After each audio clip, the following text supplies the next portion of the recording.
What up, people? What up? Yes, we are back. We never went anywhere, by the way. And we'll always be here. And we promise to always serve you the best from the world of sport. And that's what is happening. Sports Vibe Podcast. And I've got the guys right here. It's supposed to be a quartet, but we'll go with these three.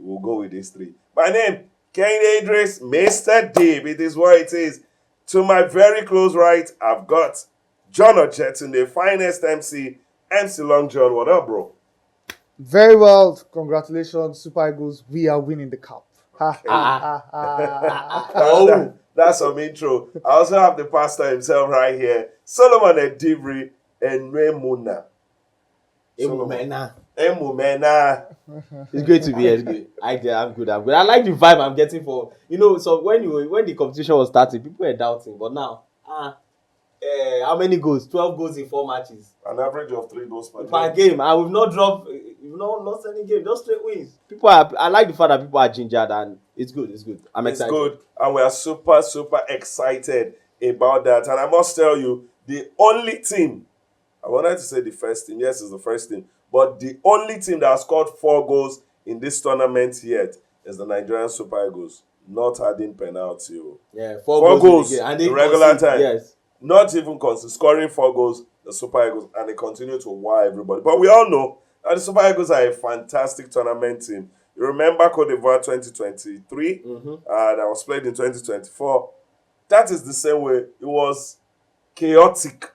Jose Pesero is not good. Jose Pesero cannot do anything. And then we went to the tournament, went all the way to the final. It took the home team and the home fans and the home for them to beat us 2-1. So that tells you, when you're playing Nigeria at the AFCON, you should be wary. There is a reason why we have the most podium finish at the AFCON, although our 3 nations come, we're feeling we can do better. Go for 4 is what it is. But this is Sports Vibe Podcast. We come with the sports, and there is also the vibe.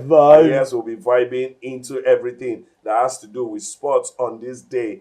Yes, we've got a whole lot for you on the show. We'll talk about the AFCON, talk about the Super Eagles, and then we'll also talk about what is happening with sacking. Just stay on this show. Don't do anything like touching the dial.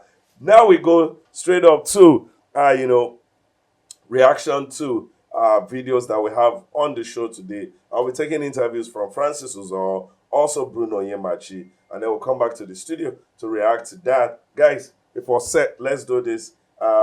Francis was talking about how together the team is, whether it's Team A or Team B, is the Super Eagles. It felt good. Like, it's been a while, like you mentioned, the months. Yeah, but I'm happy. I'm happy that I had the chance again to play with the team, and the coach gave me the chance to play with the team. So I'm really happy about that.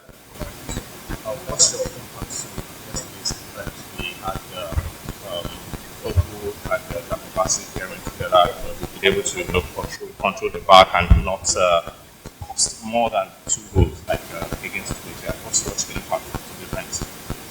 There is no special thing. It's just communication, trying to understand the boys because, like you said, it's the first time most of us yesterday played together. So, which in communication is highly important, and I try to do my best to make them comfortable, because them being comfortable makes me comfortable as well. So that's just it, communication. Solomon Edibri, how important are the French players to the Super Eagles quest for the AFCON? They are very important. Very important, I think, in the sense that we are not praying for injuries. Nobody wants to go into tournament and be hoping 1 or 2 players in the starting level will get injured. But when things like that happen, you know that, okay, I've seen Uzoho, I've seen Rafael Oyedika, I've seen Fisayo, Dele Bashiru, I've seen them in a game, not just in training. I've seen them in a game and I've seen what they can do. So I understand that if this person is out, someone capable can come in. So they are very important, and sometimes they might actually be the joker, in the sense that I'm playing at Algeria now. I'm playing a Morocco.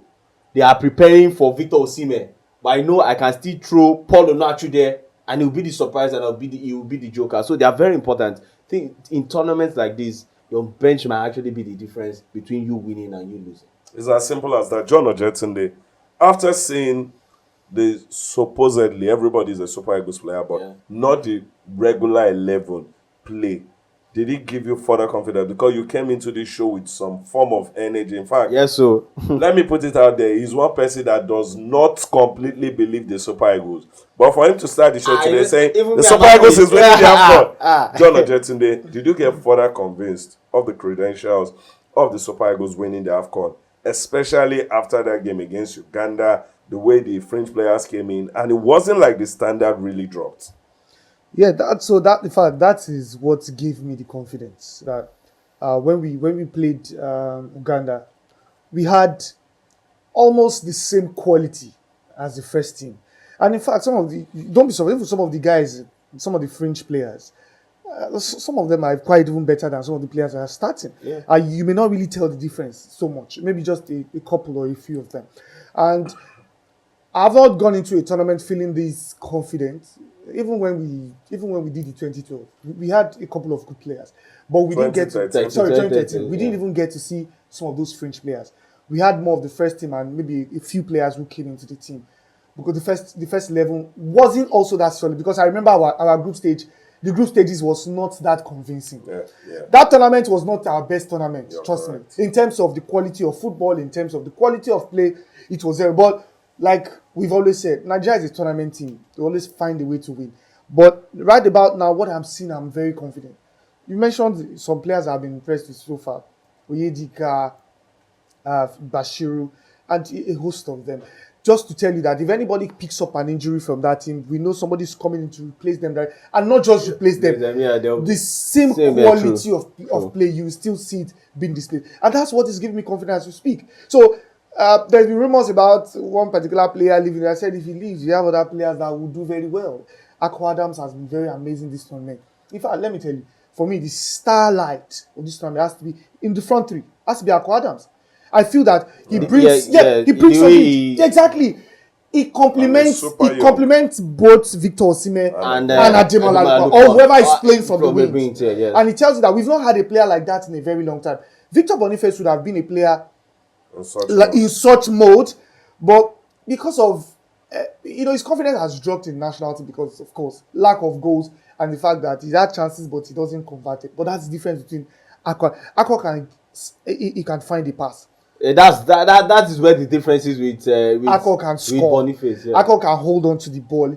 He can bring everybody to play. To the That's game, right. yes. So, and again, I think that Eric Chell is also doing the right things. He's ensuring that he puts in the right players. Of course, he has made a few mistakes in tournament, but he has learned from it. So going forward, I think I'm overly confident. Yeah. Okay, before we leave that topic, Uzoho is vastly experienced Eh? at the national team. Okay. Yes, he's been there for He's a been, while he's now. been- he's been at the World Cup, he's been at the Yeah. Nations Cup. Playing second fiddle to Stanley Nwabali, who supposedly only experience has been at, The Nations Cote d'Ivoire Cup, yeah. 2024, 2023, which was played in 2024. I think that plays down to still having a one house amongst them. Then there is Hamas Obasoge. That plays down to how the coach had handled the entire dressing room. And I think that's a fantastic way. Uzoho doesn't look like he has problem with playing second fiddle to Should Stanley be happy. Nwabali. Made And it so to the team, that's yeah. credence, credence to the manager for, throwing a bit of ice water or cold or try to douse any form of tension in the team. That's No the fire job. should be allowed. Yes, and that's the job of a manager. I just feel that Nwabali is just a very lucky guy. We need to, in fact, we have a discussion around Nwabali. I just feel he's a very lucky guy. You see, in terms of form, with his team and even him as a goalkeeper, his team, Chippa United, of course, they are the team that have considered the most second. They are the second team that have considered the most goals in the South African league. So considering the level of quality and what he's doing in Chippa United, he's just, I don't know. You see, that's why national team sometimes it's not about form. It's Yeah. about how well. Jordan play a lot, Pickford, yeah, exactly. Jordan Play with the Pickford team. is English number one, but Martin. Okay, So let's just leave that. let's go to the next video, which has Bruno Yemachi. My brother. Talking about how their aim is just one. We are here to win the Nations Cup and fucking go home. So far, it's been going well. We give God all the glory for for the victory of yesterday to secure the round of 16. Now we are looking forward to the knockout stage. Okay, so what's the goal for the team? For the goal for the team, of course, to win AFCON. That's why we are here. So we are Nigeria. Everyone know that we are big. Everyone is ready to play against us, and we are ready to play against them. So that's why we're here to win. Is there anything you've seen at this AFCON that's giving you worry? Have you even had time to watch any other team?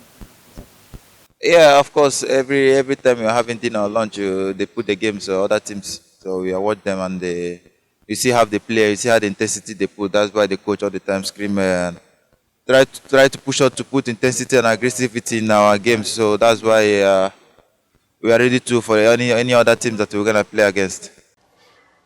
That's my brother. Solomon Edivri, Yes. we are here to win the trophy. That's the focus. I think the way he said it, he has spoken the mind of everybody from Eric Chell all the way to the French players. That's the aim. No, not just for America to the players, even the fans, even we back home want them to win when they come, and that's why I like the fact that they are putting the aggressivity into into playing to win. But let's on the lighter note. That's on the lighter note. But sincerely, I don't want to say that I've not seen the Super Eagles. It's been a while we've seen this this kind of drive that everybody's on the same path. At Ivory Coast, remember, people were still doubting. Even after Cameroon, the performance was not 100%. But at this point, everybody's direction is on one path. Go to win the cup. And personally, I actually like the fact that aside, although we'll get to the drama, but the team looks like we are here. The focus is simple. We are taking the game one game at a time, but the aim is to win the fourth African Cup of Nations for Nigeria. It's I as like simple that. as that. John Ojetunde, coming to you now, some people told me I have a slight thought in that line, but when it was mentioned, I knew, okay, I'm not the only one in that line of thought. They said Nigerian Super Eagles is just about to start the AFCON. Yes. Comparing to the teams that we have played, Tanzania, Tunisia, Uganda, Mozambique. Now you're playing Algeria. If you get past Algeria, you'll be playing the winner between Cameroon and Morocco. Hey. Cameroon, hack rivals, Morocco, host nation. Hey. And then if you get past those, you'll be playing the likes of Senegal and all of that. They said the tournament, the proper test for the Super Eagles is just beginning. Do you agree? Yes, I mean, I agree. But the proper test for any team starts from the knockout rounds, actually. Yeah. Even if you're able to play some big teams in the group stage, knockout rounds is a different kettle of fish. You can't afford to Because make a you mistake. know that it's not even about how well you play. It's about how well you take your chances. Fine margins define those games. Yes. Some you can have a bit of luck. Voila, you're into the next round. So we need everything. We need luck on our side. We need to be very clinical in front of the goal. We need to be very, very dogged. Playing an Algerian team is not a joke. They are like I mentioned in one of our programs, Prime Sports. I said they're very, very technical sides, and they are the first. Very experienced, yes, also. Correct. And this is the first time we are facing a technical team in the knockout round, and so it now depends how does the coach handle that? Is he going to play the same set of players that have been playing the group stage, or this time he's going to look for another formation, or he's going to look for maybe an extra body in the midfield, or I don't know. So this is the time Eric Chell needs to bring his A game into the team. This is where we know this is a test for the coach and for the management as well. So it's a different ball game as far as I'm concerned. And I agree, Nigeria has just begun the main test. Are they going to pass the test? Depends on Eric Chell, the management team, and the players. Solomon Edivri, by what he had said, we knew our work is cut out. We just understand we can't afford to look back. We can't afford to slow down. No. With the brawl that happened in the game against Mozambique. Mozambique game was supposed to be a stroll in the park. But one way or the other, we found a way to have some form of bad blood. Even as much as, it's being played down right now. We don't need that at this time. Ademola and also Victor Osimhen are some of the biggest names that we need to be on top of their game, just like the way Egypt needs Mo Salah, Ashraf Hakimi and Brahimi is needed by Morocco, Sadio Mane with Senegal, and the list just goes on and on and on. Solomon Edivri, bad timing. How do we navigate this? Okay, let me pick it from this perspective. We need players to actually challenge each other. We need them to tell each other that we want the Nations Cup. No. We need players to push each Push other. each other, yes, not yeah. challenge No. Okay, yes. We need. Let me. Okay, using your words. We need players to push each other. Let everybody be on the same page. Let the energy be at 100 or even 120% all through the game. At the same level, they're gonna say all through the game. But what we don't need is the drama around it. In the sense that if I like the fact that we like what Victor Osimhen said. It's a team sport. We are playing as a team. Yes, it's a team sport, but we can't go on shoving each other. We can't go on raising hands, being aggressive with each other. No, it's wrong gestures. Yeah, the wrong gestures. We can't go around doing that. Now, for the Super Eagles of Nigeria, a lot of people can look at that and exploit it. People actually don't know if you're playing an European team, all they need to do is find a way to fend off Victor Osimhen. Don't let the ball get to him. He will get aggressive. Frustrated. He will be fighting his team. Then we have advantage. People actually don't know. Not even just the team, even the opponent. We've seen many times that it wasn't necessary. Yes, you will see he ran into tackles. Running into tackles that he doesn't. Chasing a player from one point to another.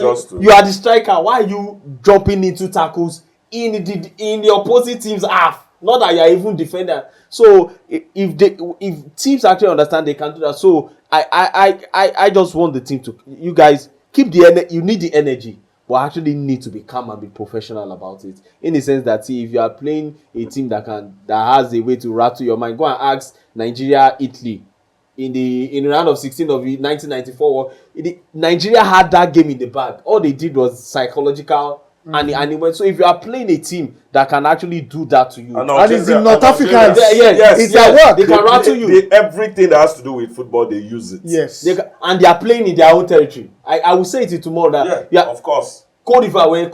No, Tunde told us when we played Tunisia. Yes, it was deafening. That the Egyptians, the Algerians, the Moroccans were there to say. Remember when we played the Cup of Nations in Cote d'Ivoire?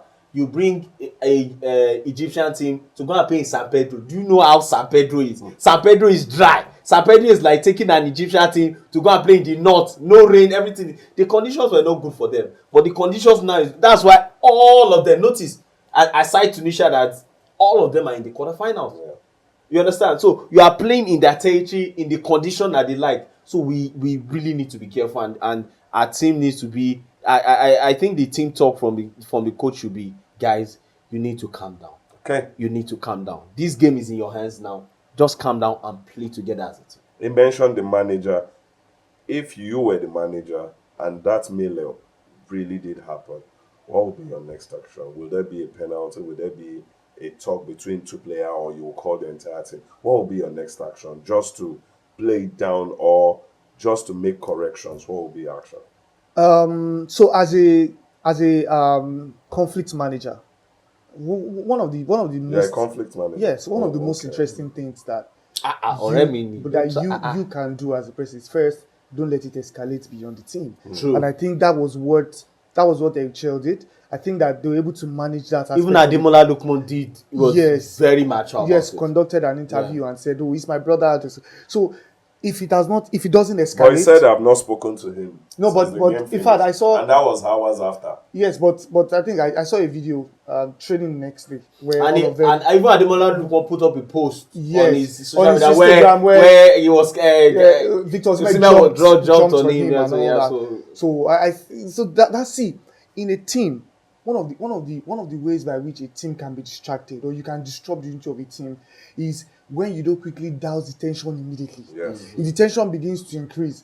As a manager, right? Yes, as a manager. What happens is that when you pick a team and these guys are playing together, you will still find this player trying to ignore this one when there's a perfect... And it's going to escalate more than that. Okay. So that's the most important thing. It didn't escalate. It didn't go beyond this. They're able to quell whatever fire that is in demand. you cannot win an African Cup of Nations when there's rancor in the team. Especially the top players, Especially with the top your players, players, yes. important players. It's as simple as that. And we're hoping that it will not rock the Super Eagles and everything is good. The whole house is in one unit and everybody is ready to help everybody achieve success, because one person cannot do it themselves, and even we, the journalists, we're playing our own part just to help our team, the Super Eagles. But right now, we're going into the AFCON proper, where we talk about other teams. And you know, we've served you exclusives from Morocco. Tunde has been joining the show. In fact, the last time we had Head of Productions, Babash, also joining up, just to say hi. And they continue their fantastic work right there in Morocco, majorly in Fez. Now they'll be going to Marrakesh. Yes, and that's the reason we actually should tell our fans they are transiting from Fez to Barak. So it's really, that's why it took a toll on them. That's why I couldn't. And that's why we won't have Tunde. Yeah. And I'm sure if we had Tunde on this show, he would have mentioned what I'm about to mention. For the first time in a very long time, John is not actually wearing a. He actually said it. He's not wearing a bomb shot. So everybody, please put your hands together. No, he said. No, John said it. He said he wanted to wear a shot, but he now remember that. If he had known Tunde would be under the weather, he would have won a shot. Won his bomb shot. It is what it is. Let's go into the AFCON proper at this time, and let's talk about other teams and how they are faring. Maybe we're living in a gangster's paradise, thinking the Super Eagles is the next best thing after sliced bread. John Ojetunde, I've seen Morocco. In fact, the kind of record Morocco brought to the Nations Cup, the football has not been like that. I've watched several of their games. Cameroon! When that content creator said Cameroon are the Real Madrid of the AFCON, they don't need to be good, but they will go all the way. They proved that against South Africa. Yes. South Africa. Shocked me, sir. Hugo Bruce. Senegal is still there. We still have Algeria there. There is Nigeria. It is building to be a Final 8, Final 4 mad setup. Yeah, and one of the things I noticed in this tournament is that we didn't really have a lot of underdogs. The big boys showed up. The big boys showed up in this tournament. Yeah. They showed up and they showed off. Yes, so we didn't really have a lot of upsets from the underdogs. Yes. So a lot of the boys, they swept them off, which is because even Mali Tunisia is not an underdog winning. Yes, Mali and Tunisia are almost on the same Even Cote d'Ivoire facing DR Congo. I expected the Congolese to come out with more. Burkina Faso. Cote d'Ivoire, Burkina Faso. I mean, I expected more from Burkina Faso. They swept up. That game was done in the first half. Exactly. I was like, how? How? So just to tell you that the tournament is filled with quality, especially from the big boys. That's what I have noticed. The quality of football from the big boys. And when I mean the big boys, I mean the North Africans, Nigeria, Cameroon, and the big boys from West Africa, from East Africa. So they've done amazingly well. Now we've gotten to the knockout rounds. In fact, we've gotten to the final 8. I'm even talking about. I want to reference the game between South Africa and Cameroon. That was South crazy. Africa played beautiful football. Yes. You always know that. But corners of this world and Cameroon Life Foster. I saw that game. But what Cameroon did was Cameroon were very good in transition. So South Africa will want to pass the ball around, hold on to the ball. But when Cameroon gets the ball, they hit them on the break. And it's fast. And they are very fast. Bimbos. Oh my word. I think that if Cameroon plays Nigeria, it's going to be crazy. That's exactly going to happen. Because I think we've kept more possession in this Nations Cup than even... Nobody out there passed us. Nobody has created more chances than us. Yeah. So when we see teams that can hit us on the break, it's going to be very hard. So so far, I'm being impressed with Senegal. Because you know what? They have a very star-studded team. Yeah. They have a very good... In fact, let me tell you, I know we're going to avoid... some games. But they know how to show up when it matters. Get the results and move on. Yeah. Yes! I watched the game against Sudan. Sudan gave them a bit of here and there. Because they actually scored first. Sudan scored first. Yeah. But they should... And they collect 3 after. From Mane, from Ismail Assar, from Jai from Idrissa Yeah. Gueye, from Papi Matissa. Name them. Why you Papa forgetting? Gueye. Why are you forgetting the striker? What was there? What did Oh, Jackson do for you? Nicolas J. What did Jackson do for you? Yeah, Nico J. I will fight for Jackson. So if Nigeria does not win this tournament, I'm tipping Senegal to go all the way. I think I've been impressed. See, they've not really light up the competition, but they play good football. Yeah. You watch Senegal and you are happy that you are watching a team from Africa play this beautiful football. Morocco has not been great, just like Kenny mentioned.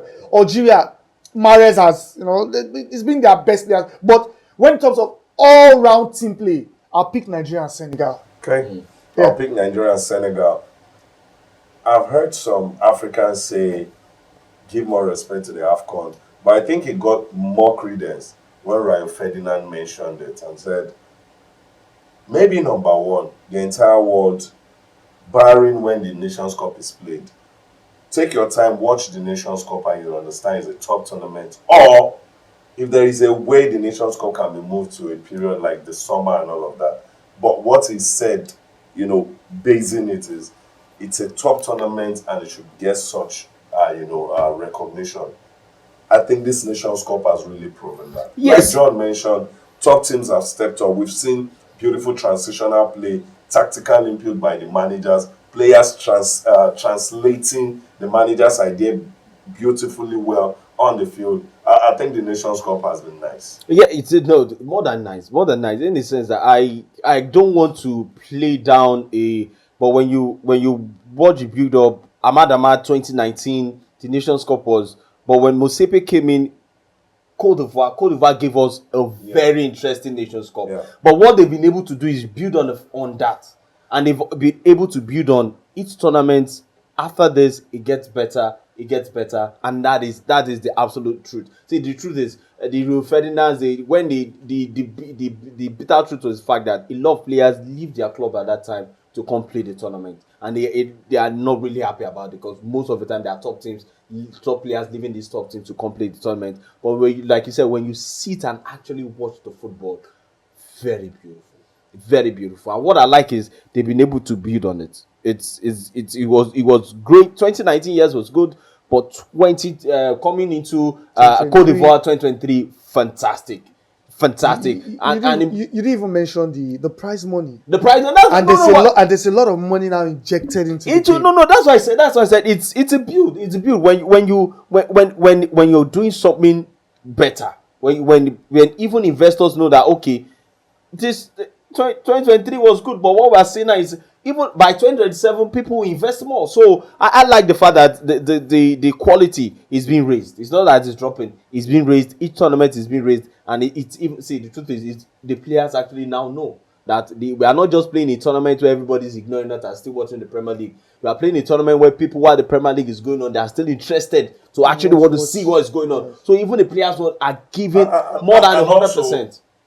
I think the Nations Cup is now gradually having top footballers in the world. Yes. I just mentioned Mbembo, Amad Diallo, Ndiaye, Sadio Mane, Nicolas Jackson, Victor Osimhen, Alex Mahrez, remember the 2004, 2006, Omar Mamouche, Ashraf Hakimi, Mamouche, the 2004, Brahim 2006. Diaz. Yes.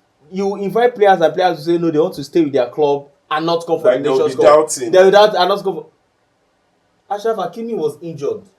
Paris came in. Saint-Germain sent in their medical team with Ashraf Hakimi to come to camp ahead of it. Yes. It means the priority they are now giving. Even the players are giving to the Nations Cup. Brahimi has not been part of the Morocco team for long. And also, what has led to this exodus is the fact that a lot of players who don't get to play in their birth, in the country of birth, Yes. they now switch nationality to play for their motherland or whatever. Yeah. So and let me quickly say something about Musepi that a lot of people actually have not maybe thought about. Maybe you see, when a top businessman investor like Musepi handles the football business in Africa, there's bound to be a difference.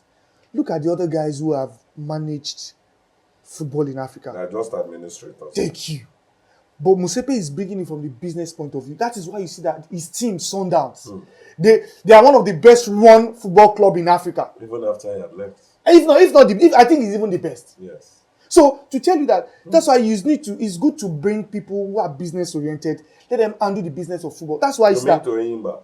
No, we're not talking. Please, Oh, let us ignore those. Let us. Why? See, Let we us have been focus. happy. I We have been didn't happy hear since. you. Don't Can we bring. focus? I didn't hear Can you. we, been can happy we since, focus and let us ignore those who are still babies in the game. So that's what I've noticed. And you see, he has taken the African football to another level. And I think that it deserves another 10, if you ask me. If you really want football to grow, you need longevity. Somebody who knows. He's a billionaire before he even came into the sport.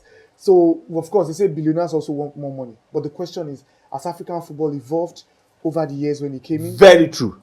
It's a fact. True. Nothing can 100%. Even for the women's game. Yeah. 100%. Prize money has increased. Yes. Now the women too can now say, oh, if I represent the national team, And getting good I'm money. going to get good money. Because at the end of the day, we're actually playing for the Benjamins. That's the most important thing. So that's it, Mr. Deep. And also I know a lot of people, there's been a lot of drama around it. Bringing the league, the Africa, we need it over the time. I know people will say changing the Nations Cup to 4 years shouldn't have been 2 years, but we needed that money. And I will say it again, like you said, the reason the African Nations League is coming up is because there's a lot of money involved also. Of course, yes. So if money is involved, my brother, we'll play it. Okay. And well played.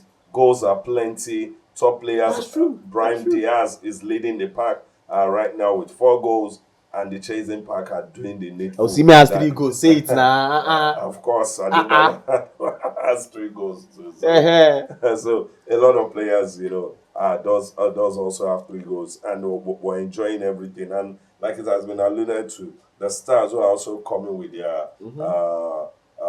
their names also being light on. I saw the Fulham fans coming all the way from England to watch Calvin Bassey, Chukwueze, and also Alex Iwobi, just like we saw some Brighton fans at the Cup of Nations in Cote d'Ivoire To watch, coming to watch Simon Simon and and Adingra. So it's becoming a proper Even this festival. one, a lot of fans are coming in for Turkey to come see Of their course, superstar. of Yeah. course. So it is what it is. The African Cup of Nations continue to serve, and if you've not been a part of it, there is still time. You But never just late. getting Yeah. into the quarterfinals. And like they say, I was talking to one of my bros, was like, I've not watched. I did wait till semi-final, and I told him, okay, start from the quarterfinal. So it's been amazing, and definitely Prime Sports Vibe were on ground like every other time to serve the best from that world, and we're not going back on our promises because we continue to even give you more. Like we said, Tunde should have been on the show.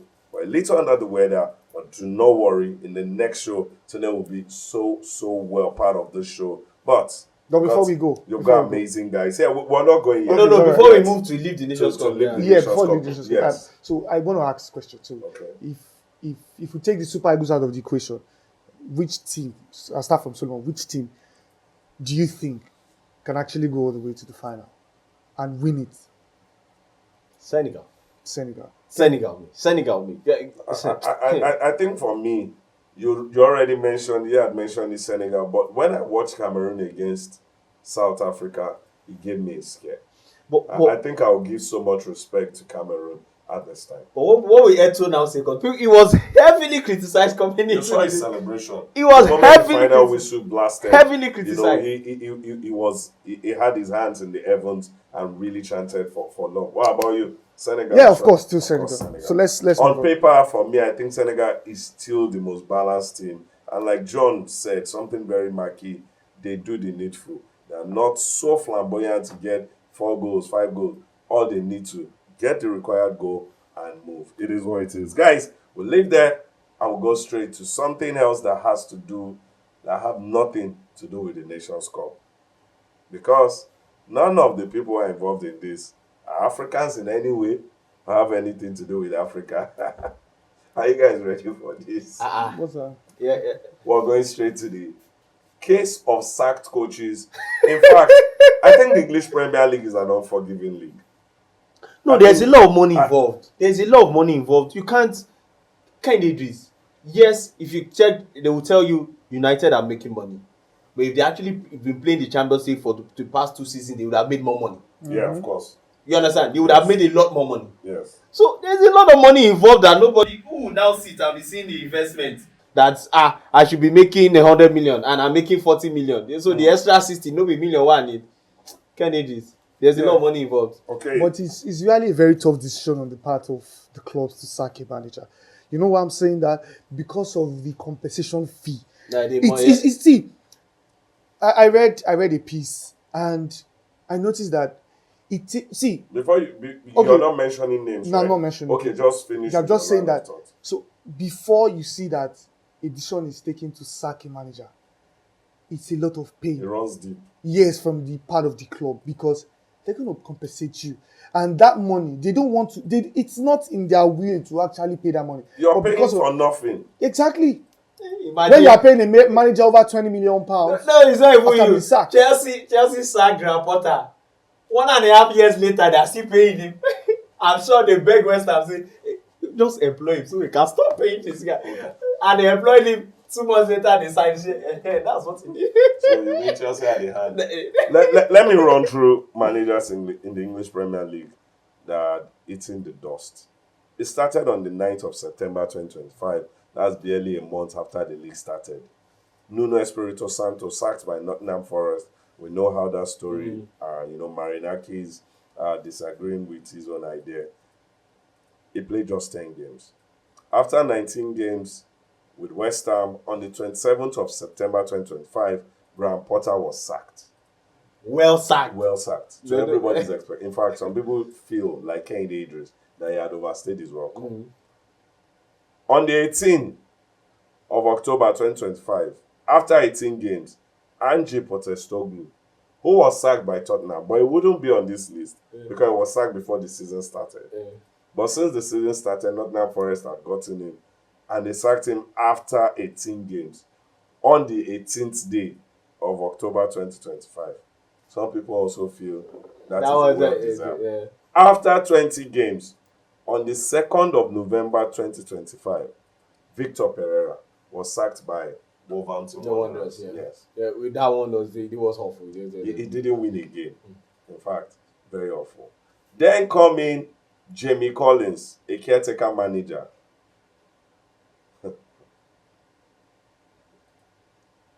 He stayed for only 9 days. And he's a caretaker manager now. Okay. Come and take care. He came in second. Come and take care of the team who are bleeding before we bring the next person. But the biggest of the biggest started in the year 2026.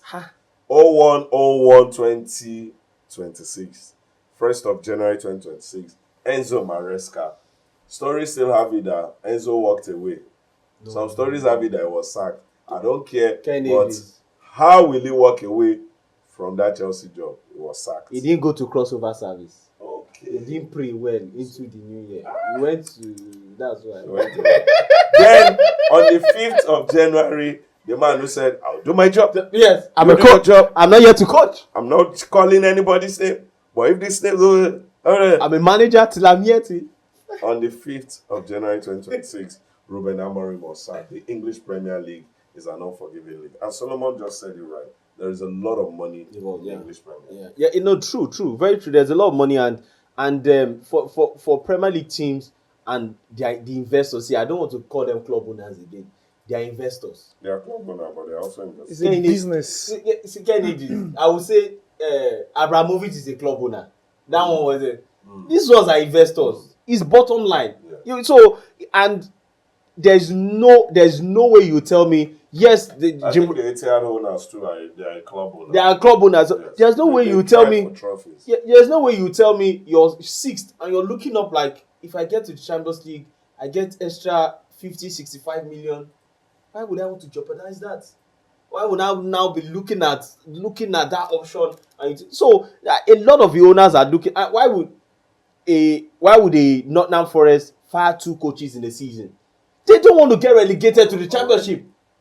They don't want to get relegated to the Championship because they know they'll be losing money. Staying in the Premier League alone guarantees you more money than someone that finished 4th in the La Liga. Yeah, of course. Staying alone, no. I'm not saying you going to Europe, oh, staying alone guarantees you more money than someone that and I want to go to the championship where my finances will suffer. I will lose a lot of my star players who have invested a lot of money in before. No, there's a lot involved. There's a lot involved in that mathematics that a lot of the investors don't want to risk it on. So reason I'm not. How many coaches have been fired in the La Liga? I've heard a lot of noise. Do you know how well Fiorentina is struggling this season? They've only fired their coach once. Do you know how bad it's actually been for Fiorentina? Fiorentina is a regular, when you talk about traditional Italian teams, but it's only once. But Nottingham Forest are fired twice. So there's a lot of money involved. That's why I'm not surprised coaches and BCM.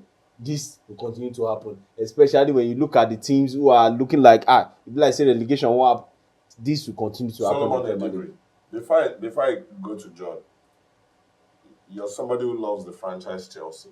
Were you shocked by that decision? Were you shocked by the pronouncement of Enzo Maresca? 61% win rate is better than so many coaches like Pochettino, Graham Potter, Lampard. No, don't mention. Why are you mentioning Graham Potter now? I'm mentioning all of these names. Don't do that. Way better than them. It's mixed. It's a mixed reaction in the sense that first things first, when he came in, a lot. I'm talking as a fan now. I'm talking as a fan now. A lot of the Chelsea fans were not really accepting. Chelsea were looking at the Champions League. We are bringing someone because yes, he won the championship with Leicester. It's the championship, not the Premier League.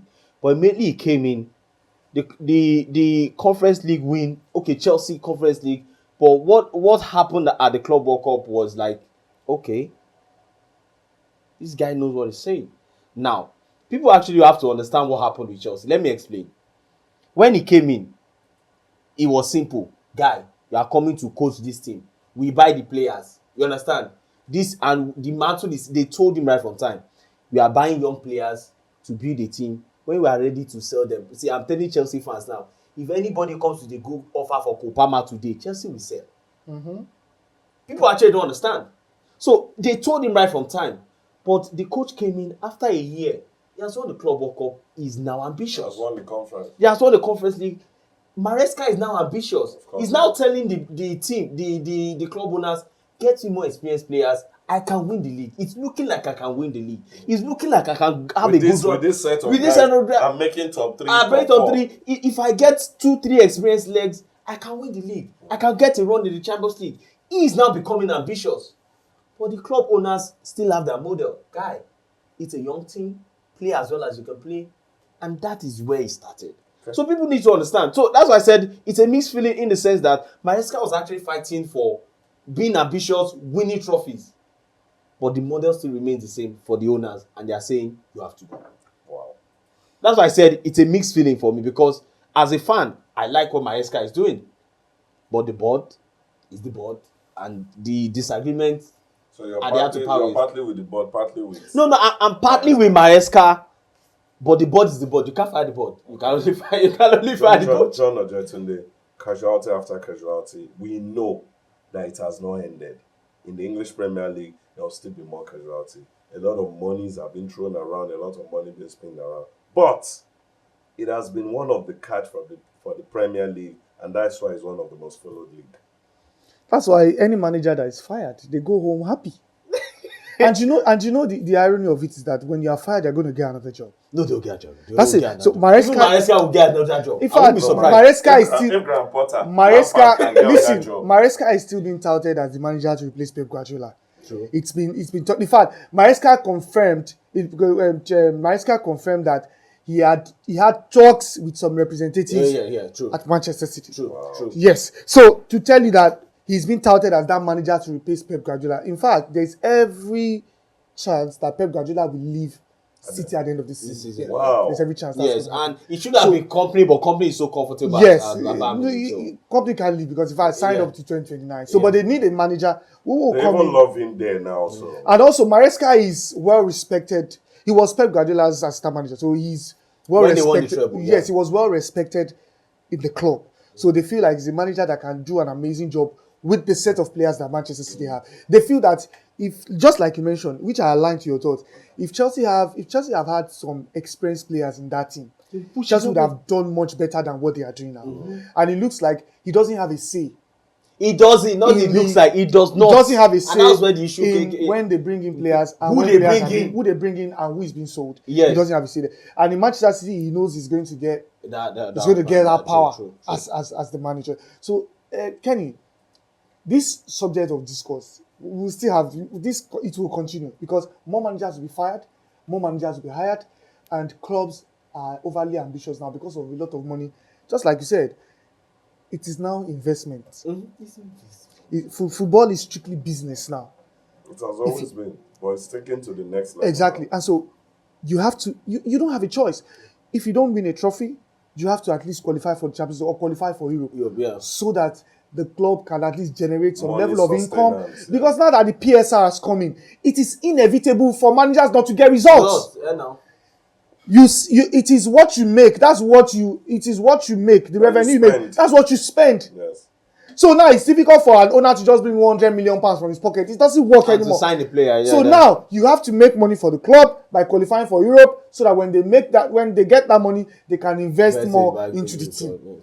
That's just the simple truth. Let's talk about Ruben Amorim. You saw it coming. Everybody saw that coming. Results were not improving. Was it after the press or from the results? Way before. I think way before. But see, it was the presser. It was that presser. Yeah. And it was like smart thinking should tell you that. He wanted to get sacked. That's just the end. Immediately after I listened to that press conference, I said, "Oh my Labour boy, this guy is leaving." And you know what? Immediately after they announced that, he didn't spend 5 minutes in his apartment. Mm-hmm. Yes. I saw a video of him and the wife. Everything. Yes. I saw a video of him and his wife ASAP. In fact, with what we heard, he didn't really move with a lot of things. Just few things and that's it. So he already had, I'm sure he had an idea that is going to happen. It was just a matter of when.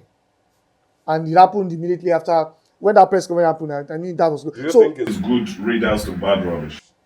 See, I still feel that he's not entirely on the manager. Man United still have a lot of problems that they've not fixed. From the players' perspective, from the team's perspective, there's problem. As much as I feel Ruben is not so good, I feel Manchester United should decide to stick it out with a coach for the longer term. You see this, they are adjust. They are not fixing their own. Everybody cannot be like Arsenal. And everybody cannot be like Arteta. Arteta is an outlier. Yeah. That's it. Arteta, that's why I'm saying that. And for Arteta, Arsenal already have a model. They already have where they are going. And they feel that, no, this is the guy that will take us there. Not every team can have that patience. Pep Guardiola says it. He said, I am lucky that I'm at Manchester City.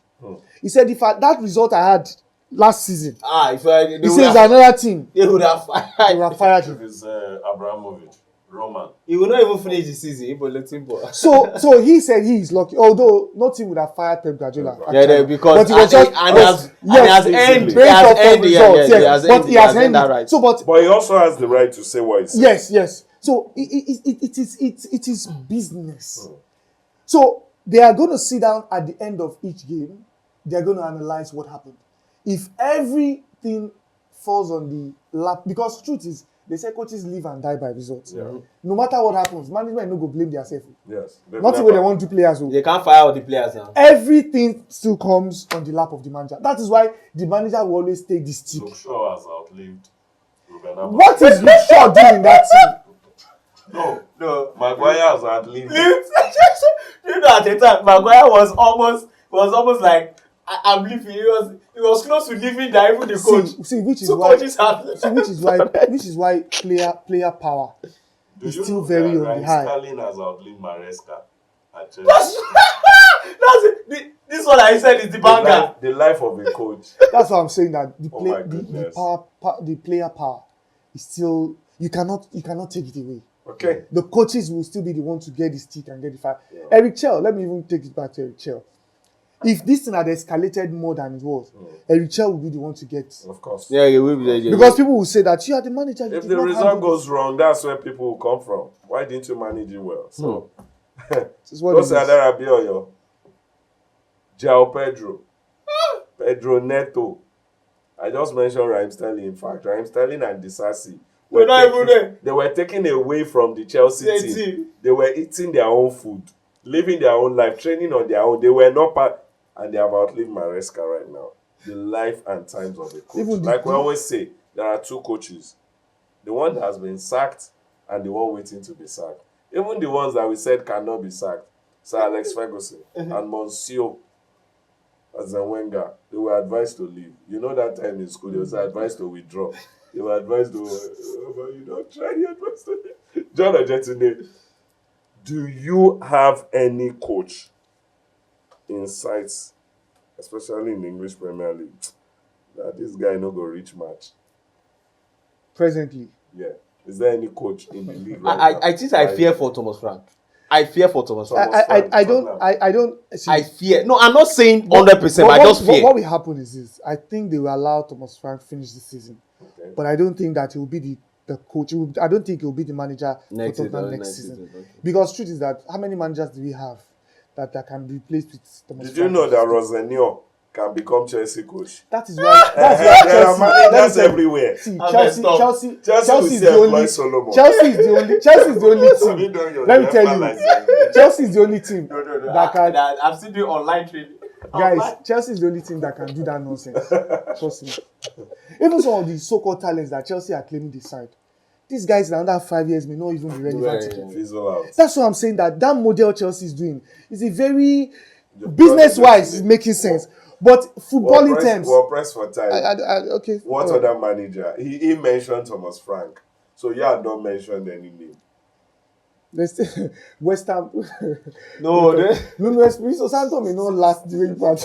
No, it will not even last this weekend. Because I think West Ham will get relegated from the well, I'm surprised you guys. I saw a post that said Chelsea sack Maresca, Man U sack Amorim. Liverpool, these are your younger brothers, so you are looking, and a slot is there. No, no. I don't think they are aim. No. I don't think they are aim at the start of the season is to win the league. I don't think so. And slot is not going to get sacked. No. This season, and slot is not going to get sacked, regardless of whatever has happened. I think that he has gotten the backing of the Americans. That's the winning the league that season. He has secured that. They know that it's going to be topsy-turvy. I don't think all of us rated Liverpool to say they're going to win the league at the start of the season. But then again, it's easier said than done to replicate to have a back-to-back wins. Only few managers have done it. So and a slot is just also coming to the Premier League. So it's not a straightforward thing. No, I mean, I think he has earned one more season. I think he will do one more season. Yeah, if he will end the season. Okay. By next season, if he's bad next season, I think that's when the manager that I know that will still get the job, even that is Arteta. Even if Arteta bottles the league, I still think Arteta will still take them next season. It looks like Arteta, somebody who is on the he's on the right path. They already trust him. He's on the right path, and they know that sooner or later it will happen. And trust me, when it happens, my fear is Arsenal will go on the run. No. Yeah, they will go when he. That is even the fear. That's my fear. That's even the fear of a lot of people. If Arsenal win the league this season, they could click. Arsenal can go on. They can go three leagues. I'm even thinking 4 because back to back. It's not that the team is like very old. They are not. They are very experienced and they look like the words of Thierry Henry. He says sometimes the fear of winning surpasses the fear of losing. I think Arteta and his boys are living on the edge, trying not to do too much to not lose. And that is sometimes it becomes too careful. You mean you make mistakes. But if they could win the league this time, I think they will be less careful now, and they will now be relaxed, and then they will be dangerous. Yes, then they will be dangerous. Okay, it's been an amazing run. Managers. Solomon Edibri, if you tell him that he should be the manager of any club now, I would want to take it. But I'm telling him, rewatch this episode and understand that some people use 9 days in office. John Ojetunde will come and, beg his turn. Yeah. If John Ojetunde do presentation for Man City, they will employ him. See his laptop. But also remember that my presentation. But it is what it is.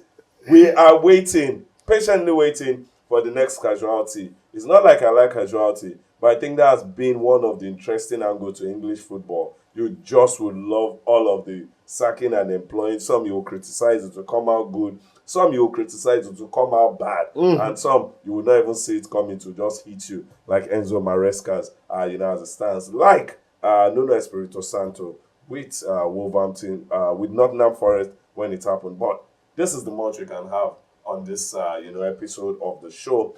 Sports, the vibe, everything has come together again. And I'm sure you enjoyed it. You had fun with it. These guys are super amazing. So why won't you? Solomon and Divri, parting shot. It's been an amazing run on another day. It's just simple. Chelsea should have employed Finidi George. Finito. He's a pastor, but I always advise him off air. Now, whatever he's taking is not good for his system. Stop it. Who is Liam? Liam Dila. Okay. No, Rosenio. I think they should have It is what it employed Finidi is. George. John Ojetunde, parting shot as we leave the show today. I don't know what to say. Don't worry, they can't sack your coach. All the way from Morocco, they keep giving us in-swingers. Yes, sir. Thank you so much, Tunde. Tunde Young, the youngest of them all. Thank you so much. Babatunde Ashiru, Babash. Thank you, guys. You're doing an amazing job. And yes, all of us continue to serve you the best. And we always tell you, go and be a part of the family. All of our platform, TikTok, Instagram, Facebook, YouTube. Just get to be a part of it. And you will enjoy the community, enjoy everything we're serving you. Because we never relent. For the past how many years now? We continue to ship out content. And we'll continue to ship out content without looking back. And we're not planning to slow down. In fact, we're planning to give you even more. Be a part of the family. Let's grow this community together. Thank you so much for being there. It's the reason why we're here. My name, Kane Idris, is the deepest of them all, Mr. Deep. So we'll see you guys again. We're saying, continue to have fun. Bye-bye.